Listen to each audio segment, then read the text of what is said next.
अच्छा जी, कल हमने वो कॉन्सेप्ट स्टार्ट किया था, electrolysis of dilute aqueous solution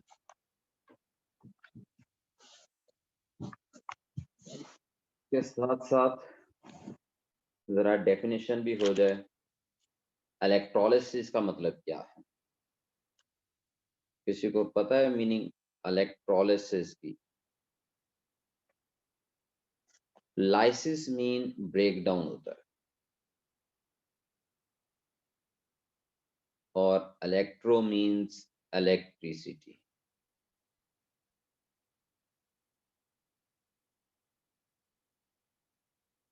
तो इसकी डेफिनेशन है ब्रेक डाउन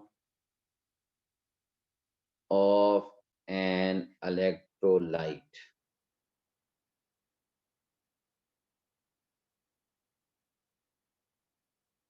जी, ये भी सही है। Break down of an electrolyte और अ कंपाउंड, क्योंकि ये इलेक्ट्रोलाइट हमेशा कंपाउंड ही होता है, बाय इलेक्ट्रिसिटी। फिर एक पॉइंट बनता है कि जी ये इलेक्ट्रोलाइट क्या थी? किसी को पता है इलेक्ट्रोलाइट किसे कहते हैं?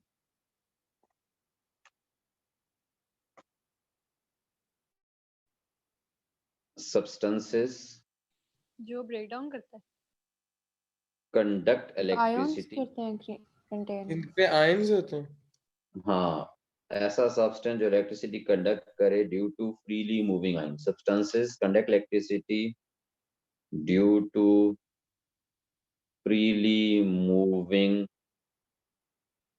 Ions are electrolytes. अब ये कौन होते हैं इलेक्ट्रोलाइट्स? कौन कौन से हैं? इलेक्ट्रोलाइटिक सेल और एक और ये है जी मोल्टन एंड एक्वस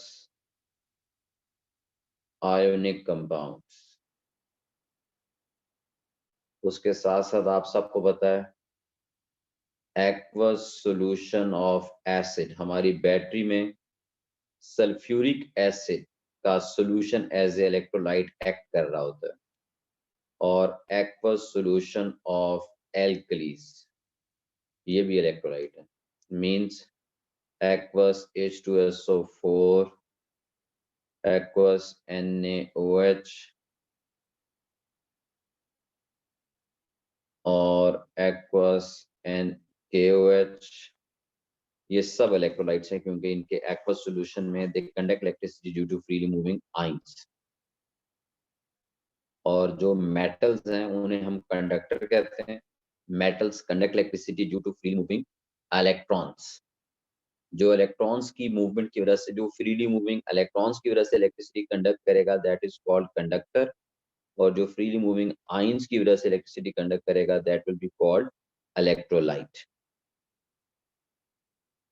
और एक और बात, आपने देखा कि कल जब इलेक्ट्रिसिटी कंडक्ट हो रही थी इलेक्ट्रोलाइट्स में से, तो क्या केमिकल रिएक्शन हो रहा था? क्यों भाई सारा? जब इलेक्ट्रोलाइट में से इलेक्ट्रिसिटी कंडक्ट करती है तो केमिकल रिएक्शन होता है कि नहीं?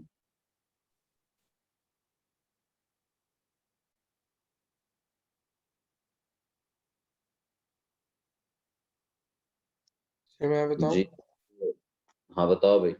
केमिकल रिएक्शन होता है। कौन सा?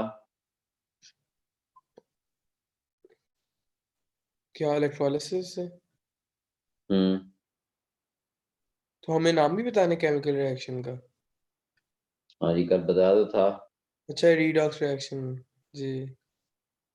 Electrolytes conduct electricity by undergoing a redox reaction. जबकि जब कोई कंडक्टर इलेक्ट्रिसिटी कंडक्ट करता है, कोई मेटल इलेक्ट्रिसिटी कंडक्ट करता है, तो कोई केमिकल रिएक्शन नहीं होता, मेटल वैसे का वैसे होता है। लेकिन जब कोई इलेक्ट्रोलाइट इलेक्ट्रिसिटी कंडक्ट करता है तो उसमें वो चेंज हो जाता है। कंपाउंड इलेक्ट्रिसिटी कंडक्ट करने के बाद अपने कंपोनेंट्स में ब्रेक डाउन हो जाता है।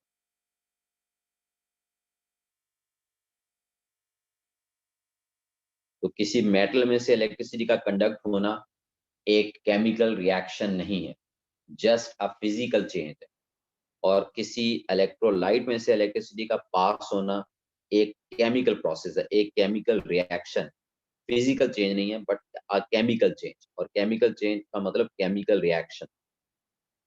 आज फिर वही कल की जहाँ पे छोड़ा था, आज करेंगे electrolysis of dilute aqueous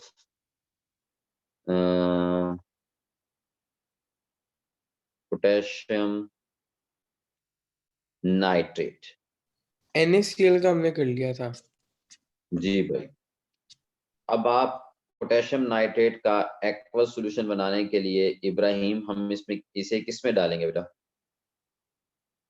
Ibrahim Farooqui, ji sir. Potassium nitrate का एक्वस सॉल्यूशन बनाने के लिए हम इसे किस में डालेंगे? सर मैं बताऊं? सर कोई नहीं, मेटल के साथ वो सॉल्यूशन। पोटेशियम, इब्राहिम फारूकी मेरा क्वेश्चन गौर से सुनो। पोटेशियम नाइट्रेट का एक्वस सॉल्यूशन बनाने के लिए इसे किस में डालेंगे भाई? गिलानी साहब आप चुप रहना भाई, आप ना बोलना।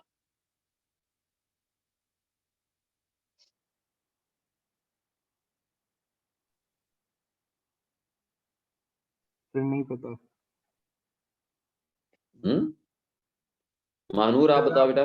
नूर आप ना बताना भाई, गिलानी साहब जिसको मैं कहूँगा बताएगा। सर वाटर महानूर में। जी।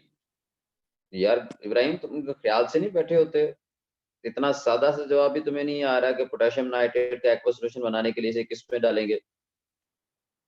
तुम पहले कह रहा मेटल में, फिर कह रहा मुझे पता ही नहीं किस में डालेंगे। शुगर का एक्वस सॉल्यूशन बनाने के लिए शुगर को किस में डालेंगे भाई इब्राहिम फारूकी साहब? Sir water. तो इतनी सादा सी बात भी तुम्हें नहीं पता चलती? कौन से ख्यालों में, साथ साथ मोबाइल तो नहीं यूज कर रहे होते? इतना सिंपल नहीं से सर। जवाब वही नहीं दे सकता जो इन्वॉल्व ना हो। जो इन्वॉल्व हो उससे तो ये सादा सी बात है, वो इजीली बता देगा। जी, कल आप लोगों को एक नई बात ये बताई थी कि पानी खुद भी आयोनाइज होता है, अपने आयंस में ब्रेक होता है। और कौन कौन से आयन प्रोड्यूस करता है? H positive ion, OH negative ion. हम जब कैथोड की इक्वेशन लिखेंगे तो हमारे पास ऑप्शन होगी पोटेशियम आयन की या फिर हाइड्रोजन आयन की। जी ईमान नासिर, इन दोनों में से कौन सा आयन बेटा मोर रिएक्टिव है? किस आयन को हम डिस्चार्ज करेंगे?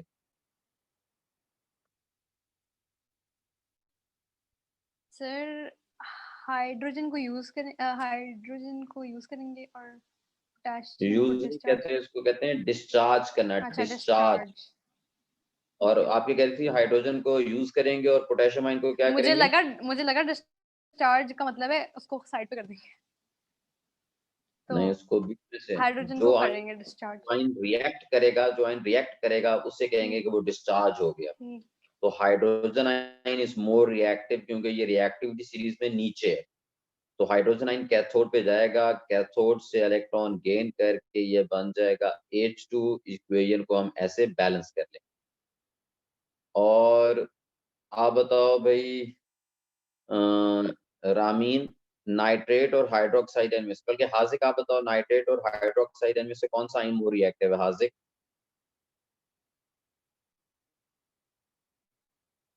हाजिक साहब,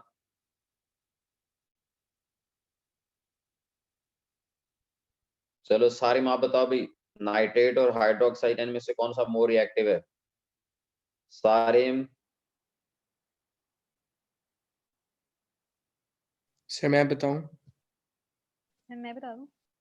सारिम, ये जो आए हुए हैं क्लास के अंदर, ना ये बोलते हैं, ना कोई जवाब देते हैं, ना कोई हाँ या ना कोई ना, बस आगे गूंगे बन के, कोई ना कोई बोलना है ना बताना है जी मुझे आता है कि नहीं आता है, बोलना ही कुछ नहीं। चेक तो करो ना क्लास में होते भी हैं कि नहीं।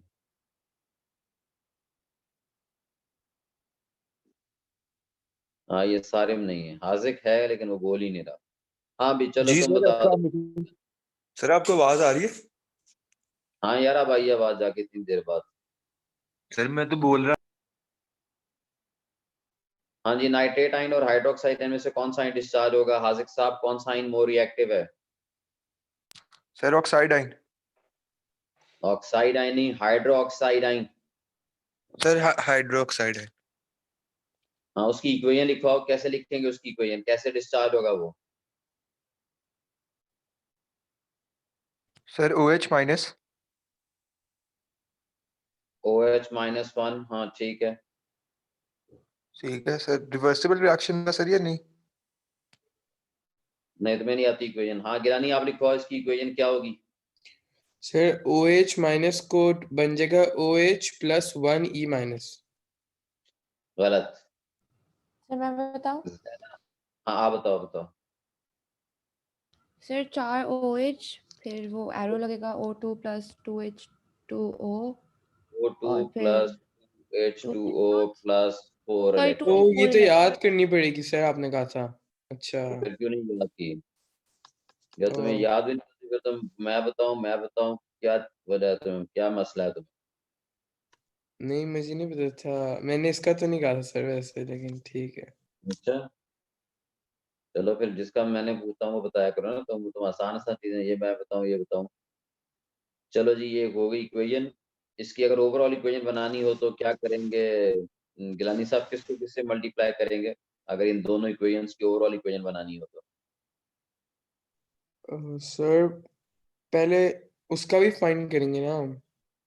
अच्छा, इसको उससे करेंगे, 2 से, मेरे भाई, 2 से ऊपर वाली को। कैथोड वाली इक्वेशन को 2 से मल्टीप्लाई करेंगे, 4 इलेक्ट्रॉन से कैंसिल आउट हो जाएंगे, और हमारी ओवरऑल इक्वेशन बनेगी क्या?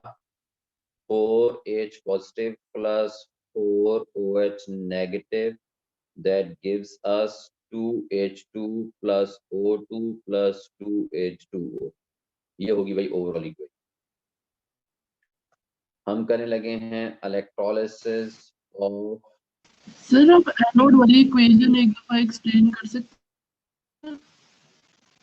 इसको एक्सप्लेन करना बड़ा लेंथी है। आप इलेक्ट्रॉन याद रख लो कि 4 एनाइंस इलेक्ट्रॉन लूज करते हैं और कैटाइंस इलेक्ट्रॉन गेन करते हैं, और हाइड्रोजन आयन के ऊपर पास 2 हाइड्रोजन का टोटल चार्ज पॉजिटिव 2 है, तो उन्होंने 2 इलेक्ट्रॉन गेन किए हैं। 4 हाइड्रोक्साइड का टोटल लेकिन चार्ज 4 नेगेटिव। सर आपको 4 क्यों यार जो बनाते हैं इसको? गिलानी साहब प्लीज, ये 4OH नेगेटिव है, इस पर 4 नेगेटिव चार्ज है, तो इसने 4 इलेक्ट्रॉन लूज कर दिए। 4 इलेक्ट्रॉन लूज करने के बाद जो 4OH बने, वो 4OH का आपस में रिएक्शन होता है, and they are converted to O2 and 2H2O। ये रिएक्शन होता है। इसको एक्सप्लेन करने के लिए 7 इक्वेशन चाहिए इसको सारा लिख के समझाने के लिए, और वो आती भी नहीं है। तो आप इस तरह इसको 2 या 3 दफा लिखो तो ये याद हो जाएगी आपको।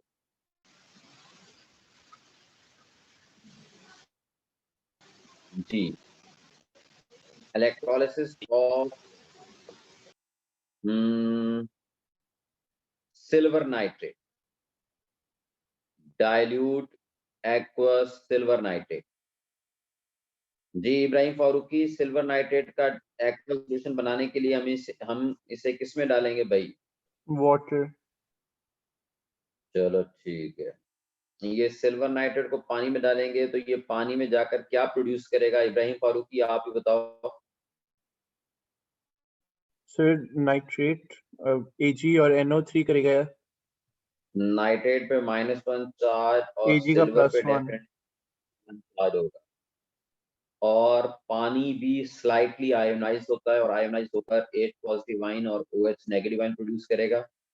जब हम लिखने लगेंगे इक्वेशन एट कैथोड, तो हमारे पास 2 ऑप्शंस होंगी, सिल्वर आयन की और H पॉजिटिव आयन की। जैना बताओ इन दोनों में से कौन सा आयन मोर रिएक्टिव है? Sir silver. गुड। ये हाइड्रोजन आयन के नीचे कॉपर आयन के नीचे फिर सिल्वर आयन होता है, तो silver ion is more reactive than hydrogen ion. So cathode पे डिस्चार्ज होगा कौन? Silver ion. गिलानी सर, जरा सिल्वर आयन की इक्वेशन तो लिखवाओ। Sir Ag plus 2E minus, O 1E minus. 1 electron that gives Ag. Ag. तरह और एनोड पे ईमान नासिर कौन सा आयन डिस्चार्ज होगा नाइट्रेट और हाइड्रोक्साइड में से बेटा? हाइड्रोक्साइड और उसकी इक्वेशन लिखो जरा। 4OH minus 4 arrow negative that gives O2 O2 O2 plus 2H2O plus 2H2O plus 4 electron. Ji 4 electrons. और रामीन इन दोनों इक्वेशंस की ओवरऑल इक्वेशन बनाने के लिए हम क्या करेंगे बेटा? सर कैथोड वाली को 4 से मल्टीप्लाई करेंगे। कैथोड वाली इक्वेशन को 4 से मल्टीप्लाई कर देंगे, दोनों इक्वेशन में नंबर ऑफ इलेक्ट्रॉन्स 4 हो जाएंगे, 4 इलेक्ट्रॉन से कैंसिल आउट हो जाएंगे। और अब मुझे यहाँ पे मैंने ओवरऑल इक्वेशन नहीं लिख रहा, आपको पता है क्या लिखनी है। मैं एक और चीज आप लोगों से पूछना चाह रहा हूँ, एग्जामिनर आपसे पूछेगा नेचर ऑफ इस इलेक्ट्रोलिसिस के प्रोसेस के कुछ दिन होने के बाद 4 या 5 मिनट तक जब ये इलेक्ट्रोलिसिस का प्रोसेस होता रहेगा तो उसके बाद nature of left over solution क्या होगी इस प्रोसेस में, ये जो अभी करवा रहे थे। यानी लेफ्ट ओवर सॉल्यूशन एसिडिक हो जाएगा, एल्कलाइन हो जाएगा कि न्यूट्रल का न्यूट्रल रहेगा, ये मेरा क्वेश्चन है। रामीन बताओ जवाब। सर न्यूट्रल रहेगा। और गिरानी आपने क्या बोला अभी? न्यूट्रल का न्यूट्रल रहेगा। और क्या नाम है हानिया? जी सर, आप फिर से पूछ सकते हैं? आप मेरी आवाज बहुत हो रही है।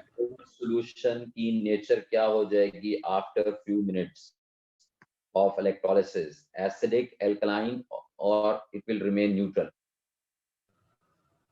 सर न्यूट्रल नहीं, एसिडिक हो जाएगी। ऑक्सीजन एसिडिक नहीं है, लेकिन वो उड़ जाएगी, न्यूट्रल हो जाएगी। और साची आप क्या कहती हो? साची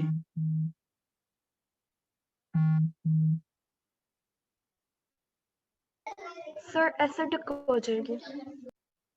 एसिडिक हो जाएगी। रीजन बेटा, रीजन क्या है?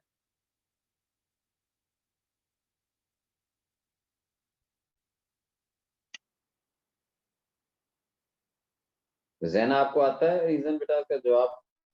लेफ्ट ओवर सॉल्यूशन की नेचर क्या होगी?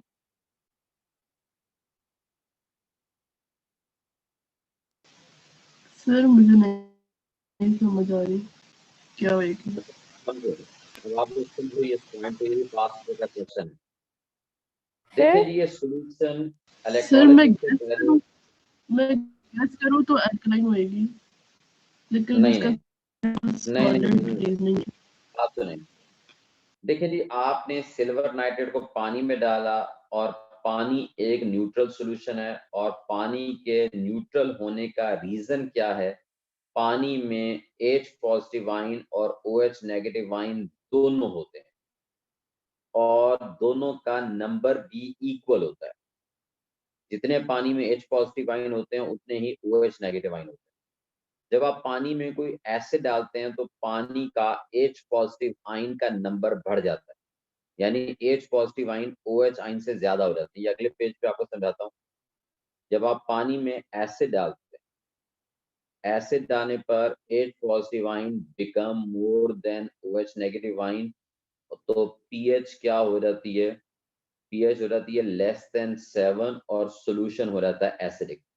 जब आप पानी में कोई एल्कली डालते हैं तो एल्कली पानी में जाकर OH आयन प्रोड्यूस करता है, तो हाइड्रोक्साइड आयन की कॉन्सेंट्रेशन या हाइड्रोक्साइड आयन का नंबर H पॉजिटिव आयन से बढ़ जाता है और pH भी 7 से इंक्रीज हो जाती है और सॉल्यूशन हो जाता है एल्कलाइन।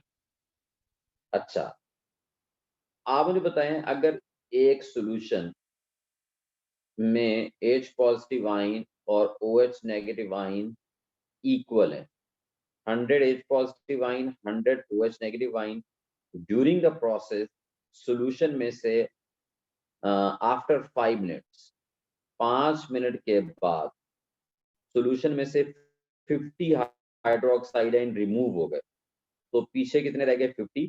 H पॉजिटिव आयन उतने के उतने हैं। बताएं ये सॉल्यूशन क्या होगा? महानूर आप बताओगे बेटा?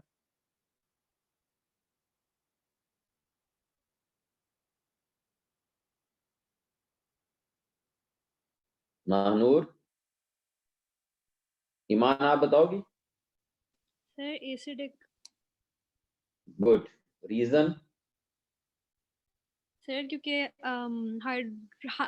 हाइड्रोजन जो भी आयन है वो ज्यादा होगा due hydroxide. To excess of, ऐसे लिखेंगे, due to excess excess of- of H positive ion. ठीक है। और अगर किसी प्रोसेस के दौरान हाइड्रोजन आयन 60 Sir? रिमूव हो जाए, बात सुनो, हाइड्रोजन आयन 60 रिमूव हो जाए और 40 हाइड्रोजन आयन रह जाएं और हाइड्रोक्साइड आयन 100 के 100 हो, 100 हाइड्रोक्साइड आयन और 40 H पॉजिटिव आयन, तो बताएं ये सॉल्यूशन क्या हो जाएगा? गिलानी साहब आप बताओ। Alkali. गुड। और इसके एल्कलाइन होने की सर हमें रीजन ये क्या याद रखना है कि H पॉजिटिव बात ज्यादा करनी एसिडिक है। वही बताता हूँ आपको। नहीं है ऐसा, आपको पता नहीं है एसिड की क्या डेफिनेशन है? वो hydrogen Liquid ions in an solid aqueous solution, ठीक है।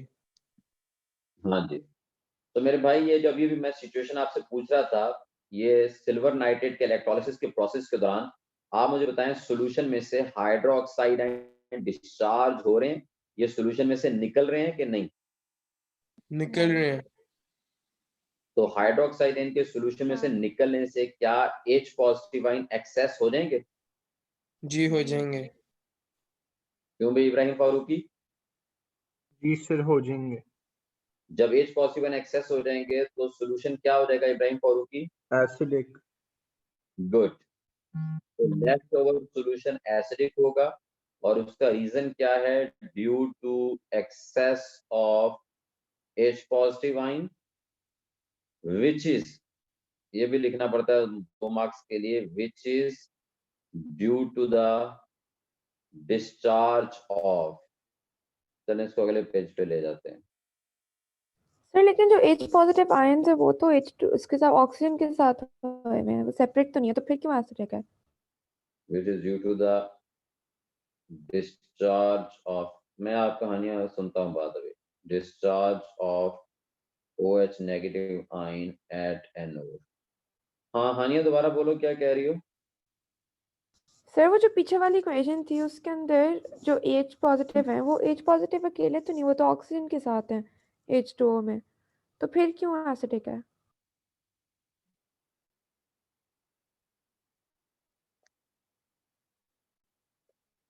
ये तो कोई बात नहीं है। पानी न्यूट्रल है, पानी न्यूट्रल इस वजह से क्योंकि उसमें H पॉजिटिव आयन और OH आयन इक्वल है। जहां पे भी H पॉजिटिव आयन और OH आयन का नंबर इक्वल नहीं रहेगा वो सॉल्यूशन एसिडिक हो जाएगा या एल्कलाइन हो जाएगा। वरना सर न्यूट्रल ये है। बात नहीं मुझे समझ लगी। पाकिस्तान में